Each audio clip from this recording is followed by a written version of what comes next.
ଆମେ ଆଜି ବାହାରିଲୁ ମୋ ବାପ ଘରକୁ। ଆଉ ବାପ ଘରକୁ ଗଲେ ତ ଝିଅମାନଙ୍କ ମନ ବହୁତ ଖୁସି ଥାଏ ନା।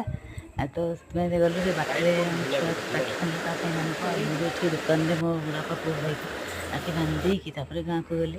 ଆଉ ଏଠି ଦେଖୁଛନ୍ତି ଆମ ଗାଁ ପହଞ୍ଚିଲା ବେଳକୁ ଆମ ମନରେ ବହୁତ ଖୁସି ଲାଗୁଥାଏ। ମାନେ ଘର ପହଞ୍ଚିଲେ ତ ଖୁସି ଲାଗେ ନା, ସବୁ ଝିଅଙ୍କୁ ଖୁସି ଲାଗେ। ତ ମୋ ଭଉଣୀମାନେ ତ ସବୁ ଆସିଥିଲେ। ଏଇଟା ଦେଖନ୍ତୁ ଆମ ଘର। ଆମର ଗୋଟେ ଛୋଟ ଛୁଆଟେ ଅଛି, ସେ ବଡ଼ବାପା ପୁଅ ଛୁଆ। ତ ସିଏ ମୋତେ ଦେଖିକି ସିଏ ହେଇଥାଏ। ତ ଏଠି ଭଉଣୀମାନେ ଆଗେ ପଳେଇ ଆସିଥିଲେ, ସେ ତାଙ୍କ ଛୁଆମାନଙ୍କୁ ଖୁଆଉଥିଲେ। ଆଉ ତ ଖୁଆ ସାରିକି ଏଠି ମୋ ଝିଅ ତାର ମୋ ସାନ ପୁଅକୁ ରାକ୍ଷୀ ବାନ୍ଧିଦେଲା। ଆଉ ସେଇଠି ତ ରାକ୍ଷୀ ବାନ୍ଧୁଥାଏ, ମୁଁ ବି ଏଠି ମୋ ଭାଇମାନଙ୍କର ରାକ୍ଷୀ ବାନ୍ଧିକି ଟିକେ ରିଲ୍ସ ବନେଇଦେଲି।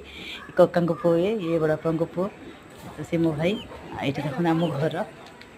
ତ ଏଠି ଆମେ ଭାଇ ଭଉଣୀ ସବୁ 3 ଜଣ, 3 ଭଉଣୀ 1 ଭାଇ ମୋର। ଆମେ ସବୁ ବସିକି ଟିକେ ରିଲ୍ସ ବନେଇଦେଲୁ, ମଜାମସ୍ତି କଲୁ। ଏଠି ତାପରେ ଏମାନେ ତାଙ୍କର ସବୁ ଖାଇବା ସାରି ଏଠି ମ୍ୟାଗି ଖାଉଛନ୍ତି, ଆମେ ଟିକେ ମ୍ୟାଗି ଖାଇଦେଲୁ। ଏଠି ମୋର ଭିଣେଇମାନେ ସବୁ ବସୁଛନ୍ତି। ଆମର ଏଠି ବଜରଙ୍ଗବାଲି ଅଛନ୍ତି ଦେଖନ୍ତୁ। ଆମ ଘର କେମିତି ଲାଗିଲା କହିବେ।